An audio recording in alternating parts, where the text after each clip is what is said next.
Déjà vu with the COMICA VM40, another shotgun microphone. Design-wise, it logically reminds you of other shotgun mics, but with me it brings to mind especially the good old Mackie EM-98 MS that I tested over a year ago. If you're interested in that test, you'll find the link up on the top. Today I want to take a closer look at the VM40 because it's relatively new to the market and has a special function that put classical shotgun mics to shame. Regarding the technical specs, just pause the video for a moment if you want to take a closer look, more details coming later. The available supercardioid polar pattern is sensible and logical, like with all other shotgun microphones. With the VM40, you're not just limited to a cable. You can also transmit the recorded signal wirelessly, and there is also internal recording available, which we will come to in a minute. Such a wireless connection makes sense especially when you're not just working solo with a camera and a mounted shotgun mic. For example, here in the studio, when you want to pull the shotgun mic closer to the speaker to catch that sweet proximity effect or whatnot. This wireless connection is also valuable when the film team is out and wants clean audio directly in the camera while staying as close to the speaker as possible. This way you can elegantly avoid dragging meter-long cables around and round and round. The COMICA VM40 comes with versatile accessories. Although the non-step-down TRS XLR audio cable and the step-down TRS XLR audio cable described in the manual are not included in the package. In the wireless setup, the microphones simultaneously serve as transmitters and can be operated either in normal mode or in the so-called safety mode. The safety mode reduces one of the recordings by 6 dB, which I consider unnecessary due to the internal 32-bit technology.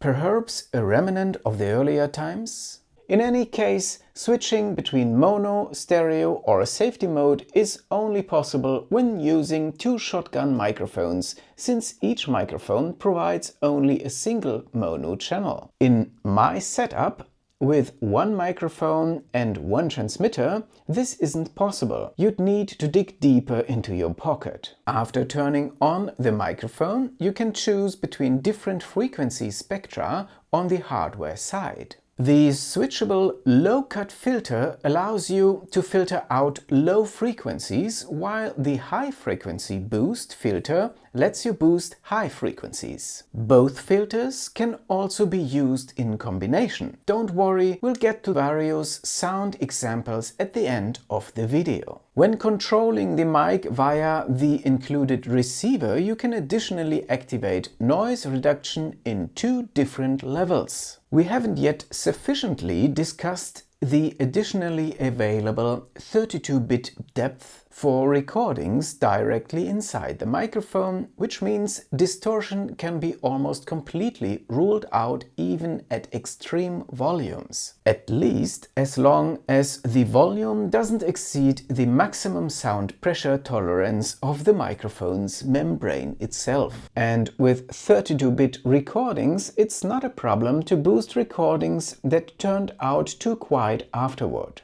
Let's see if that holds true in post-production. As mentioned, you'll find some sound examples at the end that you can listen through later on. Cheaper than DIY? Since hardware prices change quickly, I won't throw out any fictional number right now. But because this VM40 already has a proud price, and we're not even talking about the combo version with 2 shotgun mics, you naturally have to ask, could something similar be had even more cheaply?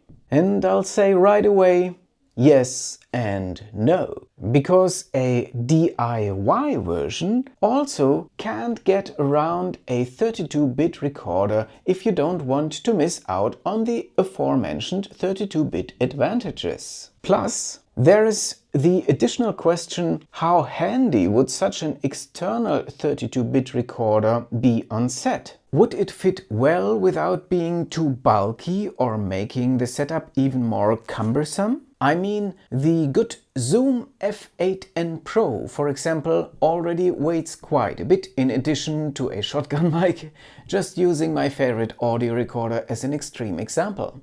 And that's not even accounting for the power supply of the F8N Pro. Even a Tascam X8 or X6 is quite large compared to the VM40, and even a Zoom F3 doesn't really match my sleek idea. I'm looking for something even smaller, more elegant, something you can just clip on, ideally almost invisible. On one hand, you have the COMICA VM40, which right now is connected wireless through the receiver to the A7 IV on this side. On the other side, there is the Mackie EM-98 MS, which is connected via cable to the DJI Mic 2, but in this case the DJI Mic 2 is not working as a microphone but as a 32-bit audio recorder instead. So of course we can compare 32-bit to 32-bit. This is what the VM40 sounds like via wireless connection without noise cancelling. Of course, here no 32-bit recording is available unless your camera is equipped with a 32-bit recorder. But my guess is through the wireless connection there is no 32-bit quality available anymore. So now you're listening to the COMICA VM40 with noise cancelling level 1. This is what the COMICA VM40 sounds like in wireless connected mode on noise cancelling level 2.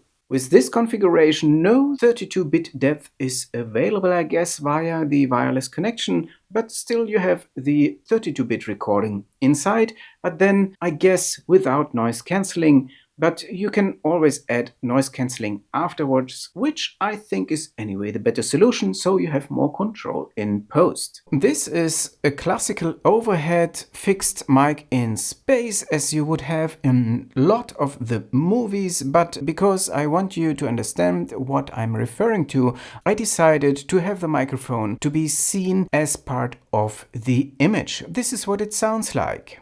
VM40 in overhead fixation. And this now is the EM-98 in the overhead situation here.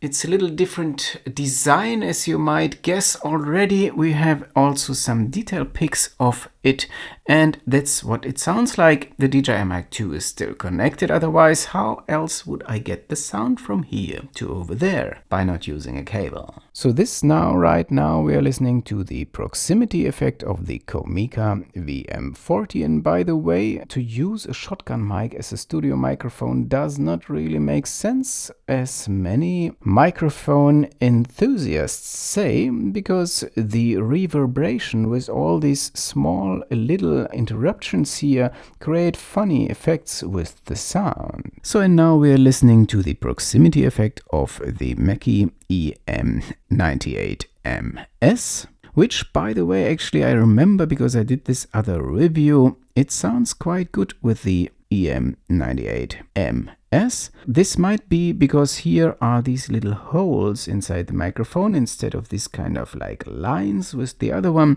So please, I would be really interested if you just write down in the comments which sound you like better regarding the proximity effect.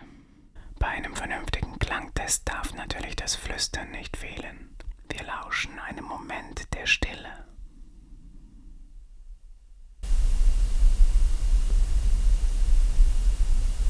Bei einem vernünftigen Klangtest darf natürlich das Flüstern nicht fehlen. Vor allem, um dadurch auch den Rauschabstand beim Hochregeln auf -12 bis -10 Dezibel beurteilen zu können. Wir lauschen einem Moment der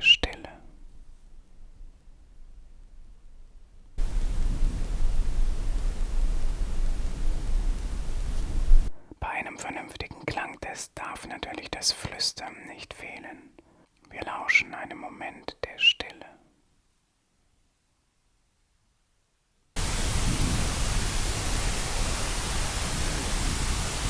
You now listen to the DJI mic 2 because it's much closer to my mouth.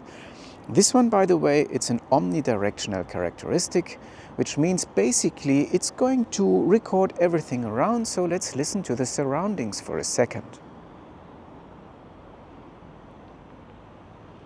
And now let's compare the ambient noise with the VM40.